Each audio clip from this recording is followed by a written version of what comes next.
Alrighty, want to make a quick video on my current carry system. As you see here, each one of these guns is different and they all serve a different purpose within my carry system.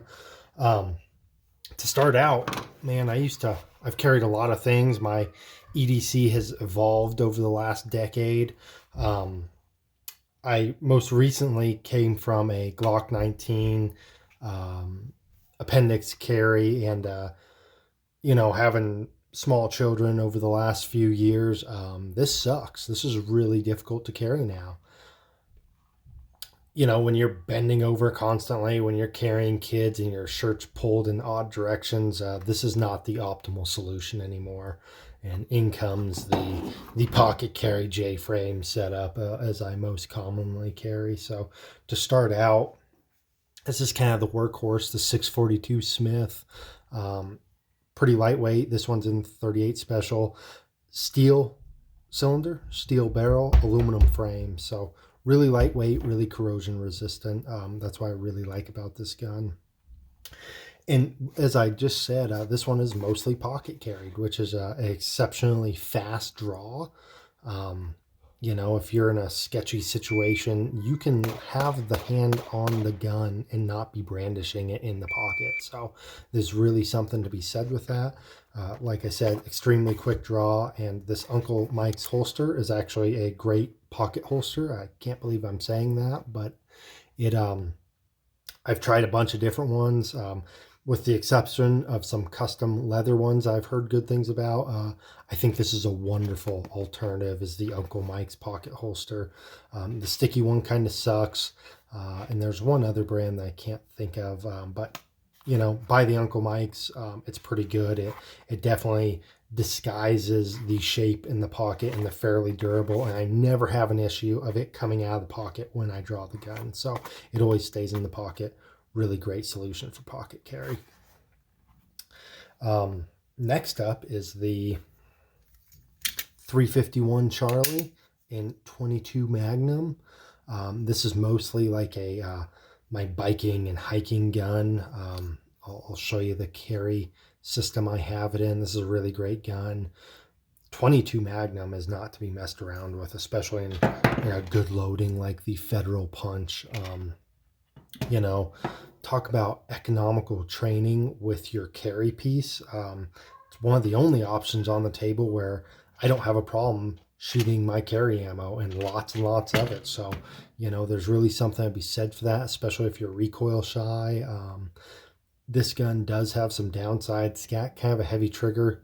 Excellent sighting system, though. I really like that white dot. No, it is not tritium, but it's better than just this gutter sight right there. So something to be said for that. And again, the 22 Magnum does fit into a couple of my carry philosophies. As I said earlier, it's mostly a biking and hiking gun, and I carry it primarily in this Mystery Ranch fanny pack. It is a tight fit. I got some video of me drawing out of it. It's definitely slow, but in certain situations, when I deem the fanny pack necessary, it's a really great fit for that.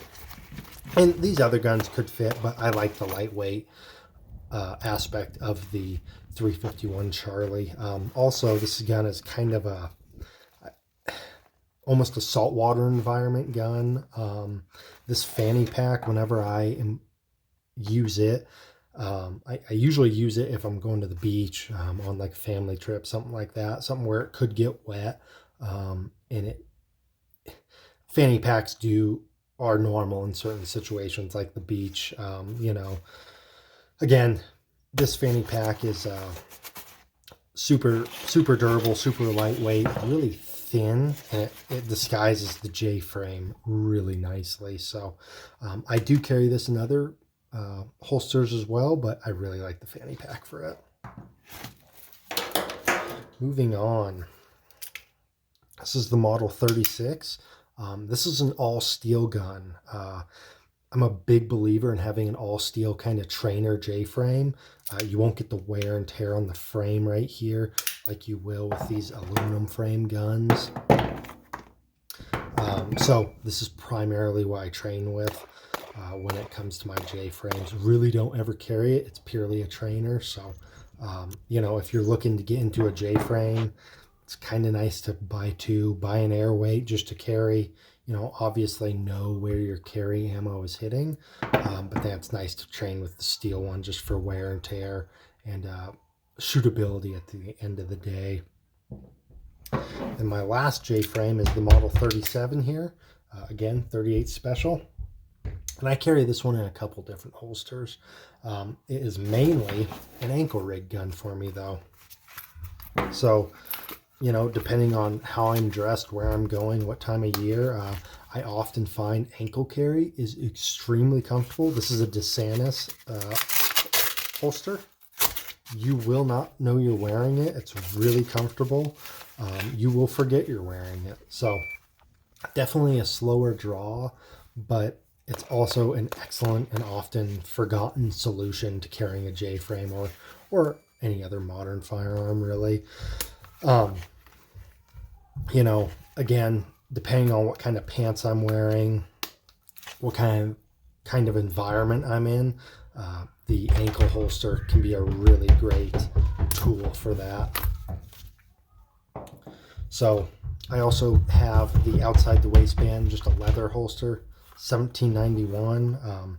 On the rare occasion I do use this, I do carry the Model 36 in it, kind of a barbecue gun, something where I might be working around the house. I'm not worried if anybody's going to see me brandishing, bending over, and the shirt coming up. So that's been a very excellent holster. I've been very surprised by the quality of $17.91. I would definitely buy another one of these. Then last is the Filster City Special holster that I use.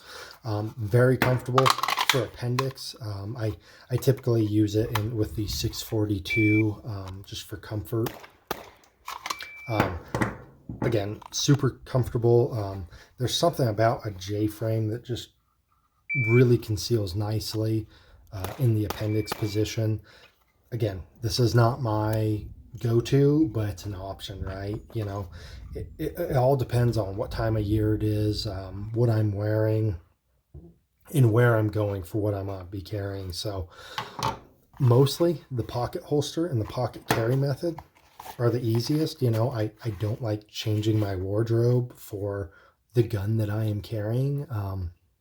I'm lazy, honestly, and I want the carry system to fit my everyday needs. So I keep all these holsters really readily available. So it's not a big deal to find the gun, find the ammo, find the holster, get out of the house. No, it's like throw this in the pocket, leave. Strap this to the ankle, leave. Same goes, with this appendix rig. It's just put it on, leave the house. I mean, all these I keep is just pretty much options for when I need them.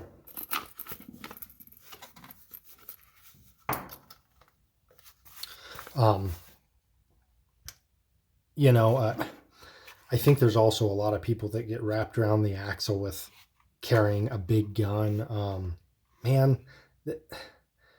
Again, when you're picking up kids or you're leading a really active lifestyle, these big guns kind of suck, and that's when these J frames, I don't want to miss out on anything because my gun isn't allowing me to go somewhere or possibly do something because I'm afraid of brandishing in public. Never had that thought with the J frame in the pocket or any of these carry systems, really.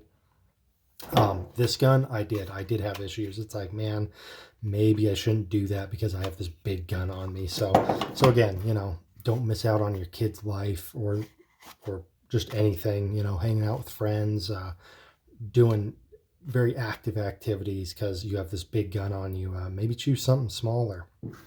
And again, if you were to get in a shooting, where this might be perfectly legal in your jurisdiction, you will not be tried by a court of your peers.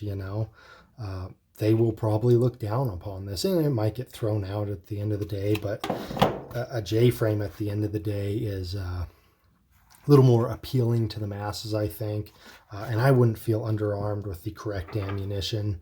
I typically carry a wad cutter, or these right here, semi-wad cutters. Soft lead kills stuff. Just remember that.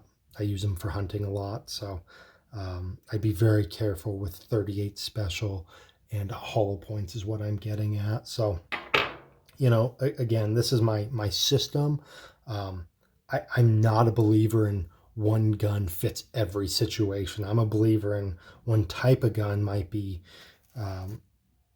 well suited to somebody, but I believe having multiple holsters, multiple methods of carry is really the way to go. And it can really make for successful carry at the end of the day. Because that's what we want to do, right? We don't want to get caught carrying legally, of course, but we also want to be comfortable and well armed at the end of the day. And I think that J frames are honestly the gold standard when it comes to concealed carry.